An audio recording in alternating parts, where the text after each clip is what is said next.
Então, brevemente, eu vou encerrar aqui com o público esse primeiro debate nosso aí sobre socialismo real, China, dizendo que eu, particularmente, tenho uma visão respeitosa, né, em relação a todas as experiências socialistas, porque vejo que não é fácil conscientizar uma massa de proletários para fazerem uma revolução, buscarem o ideal de fazer o mundo melhor. Só por isso aí já deveria ter todos os aplausos. Evidentemente que isso aí vai trazer muitos desafios e percursos, né? Porque, como o Marx falou muito bem, os seres humanos não fazem a história pela sua vontade, mas sim diante das condições que estão colocadas. As condições hoje do mundo são duríssimas, né? São severas. Temos potências imperialistas, temos burguesias aí sanguinárias, dispostas a matar milhões de seres humanos que buscarem aí se libertar do jugo, da opressão, da exploração. Sim. Como as mortes acontecem em todo mundo, inclusive no Brasil. Até hoje não sabemos quem mandou matar Marielle Franco. Né? Então, eu vejo com muito respeito aí todas essas experiências, né, de transformação social. E a China também não é diferente. Evidente que, para a opinião pública, né, Tereza, a China ela vai ser bem ou mal falada, depender do êxito da China. Isso vai influenciar, vai impactar, né, de uma maneira positiva ou negativa. Sim. Né? Se a China tivesse atrasada, como era, a opinião pública do mundo estaria metendo o malho na China, né, na experiência socialista. Como a China se desenvolveu e cresceu? Porque adotou o capitalismo. Então você vê que tem uma malandragem aí de todo jeito. Nesse argumento. Os que falam que a China é capitalista hoje falariam porque ela se desenvolveu de uma maneira extraordinária. Se você não tem termos comparativos o que era a China antes da Revolução Socialista de 1959, liderada lá por Mao Tse Tung ou por Mao Zedong, né? Vai dar do gosto aí do nosso ouvinte, com a China de hoje. Hoje ela se desenvolveu, por isso que se diz que ela é capitalista ou capitalista de Estado. Mas se tivesse na miséria aqui no Ocidente, seria uma experiência socialista.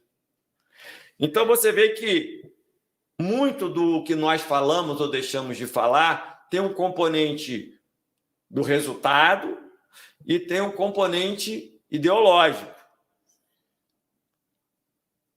Né? Mas eu tendo a achar que é uma experiência socialista ainda muito nova, né, na história da humanidade, né? Vamos botar aí 60 para facilitar a conta. 40 anos. Mais 23. Mais 23, com mais 64 aninhos. É muito nova. Né? É uma experiência ainda muito nova, está engatinhando, né, Tereza? Está levando aí um crescimento, um desenvolvimento das forças produtivas extraordinário. Está conseguindo pensar pela própria cabeça, né? Os chineses estão conseguindo pensar pela própria cabeça, diferentemente lá, me parece, do que aconteceu na União Soviética, né? Principalmente depois da morte ali de Lenin, que Stalin criou uma infantilização ali da população a partir do endeusamento do Lenin, e criou-se ali uma religião, né? São Lenin, Deus Lenin, né? E que é um processo religioso, né, Tereza, que não é benéfico, como acontece aí boa parte da esquerda, né, que as pessoas querem dizer que elas são o arauto da interpretação divina do pensamento de Marx. né, de uma maneira muitas vezes dogmática, acrítica, né, em que as complexidades, né, Tereza, assim, o pensamento, por mais genial que seja, ele é muito aquém da complexidade da realidade. Eu sempre gosto de dar o exemplo, o que é isso aqui? É verdade. A ponta do meu dedo.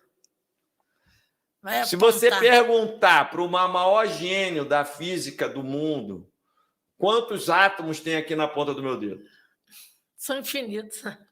Ele vai poder dizer um número aproximado. Mas... exato, não tem como ele dizer. Então, qualquer pensamento, por mais genial que ele seja, ele vai estar muito aquém da complexidade da realidade. Sim. Principalmente um pensamento, um pensador que viveu o quê? 200 anos atrás. Por mais genial que ele seja, muita coisa permanece viva, obviamente, mas a sociedade, a realidade está se mudando e nós temos que ser capazes de entender essa realidade que está se mudando. Né? Então, eu vejo a China com uma capacidade muito grande, né, os chineses, de pensar pela sua própria cabeça, de desenvolver estratégias próprias para o desenvolvimento das suas forças produtivas, para socializar a riqueza e não a miséria.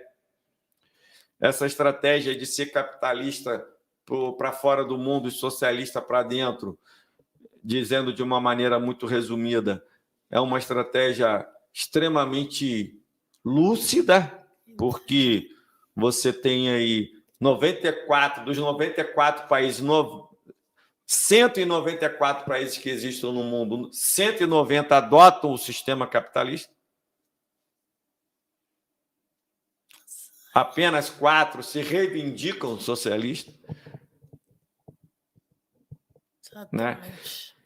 E eu tendo a achar que é uma experiência socialista naquilo que podemos definir como uma fase de transição, com as suas peculiaridades, o que será comum a toda experiência socialista. Mas se os chineses,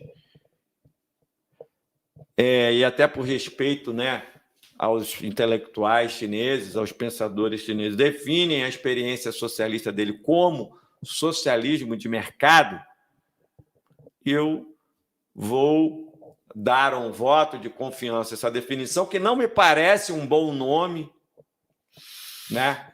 É a questão do socialismo de mercado, não me parece um bom nome, mas eu também não o vejo como algo que vá denegrir uma experiência socialista, porque o mercado é um conceito histórico, né? Não é uma criação do capitalismo. Sim.